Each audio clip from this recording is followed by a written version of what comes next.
Confession. I kind of researched and printed out about 4 different talks for this afternoon, and I'm not going to do any of them.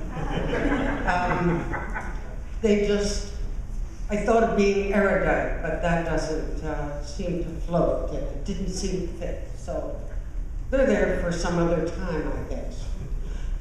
I was really taken, though, by the fact that in 1968, on this date, January 15th, Jeanette Rankin led over 5,000 women to the Capitol in protest of the war in Vietnam.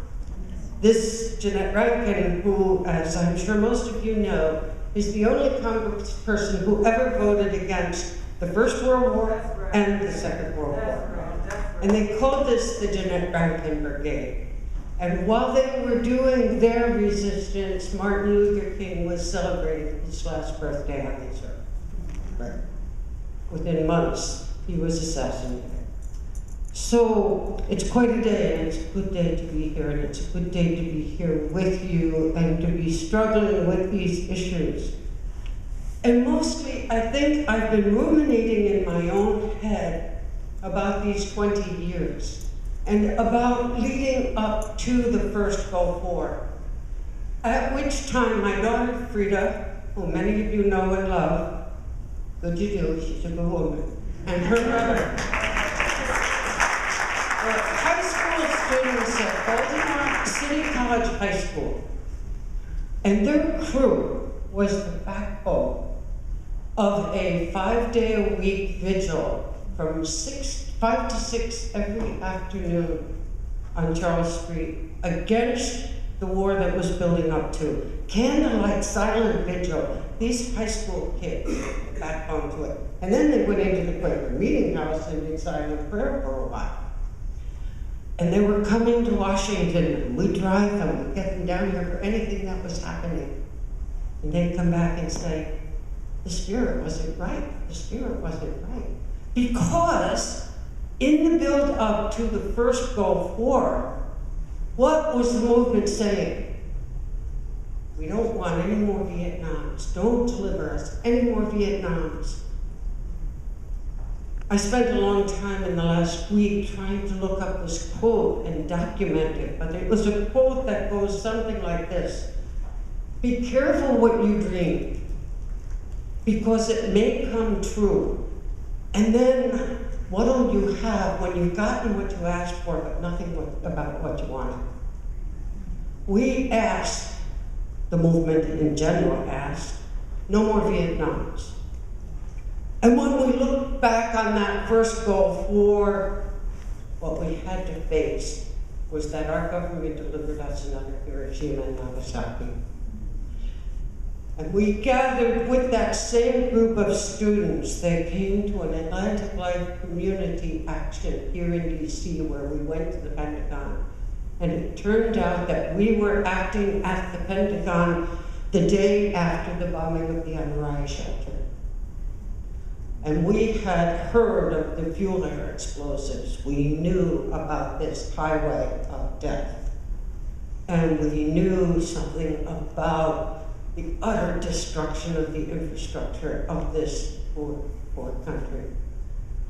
But at that Pentagon, every one of those high school kids, meeting with one another, coming out of those meetings, supported one another in doing civil resistance at the Pentagon. Now, the cops refused to arrest, but that had nothing to do with the decision of these students. And for my son, I think this was the turnaround.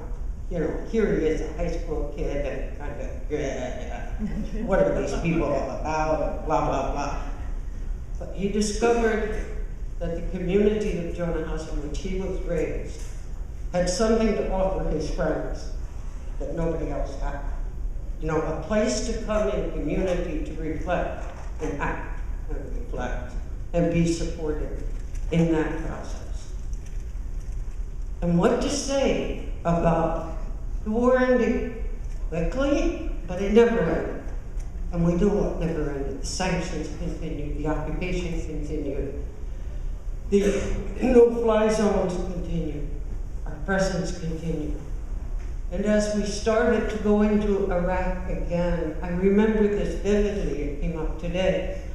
We're doing a demonstration in Washington, and we're arrested right in the street, Pennsylvania Avenue, because they were doing construction all over. We couldn't get to the site.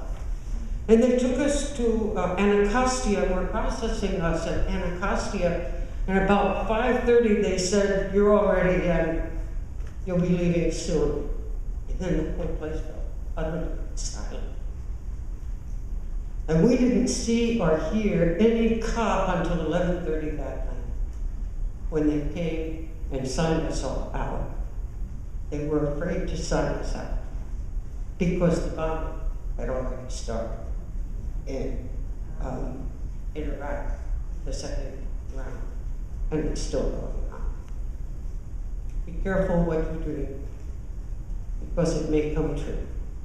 And then what will you have when you've got what you asked for, nothing that you wanted? And I think what we're looking for in all of this is peace, justice, sisterhood, brotherhood. No more sense of one nation against another, but a sense of us being sisters and brothers in one world. Thank you.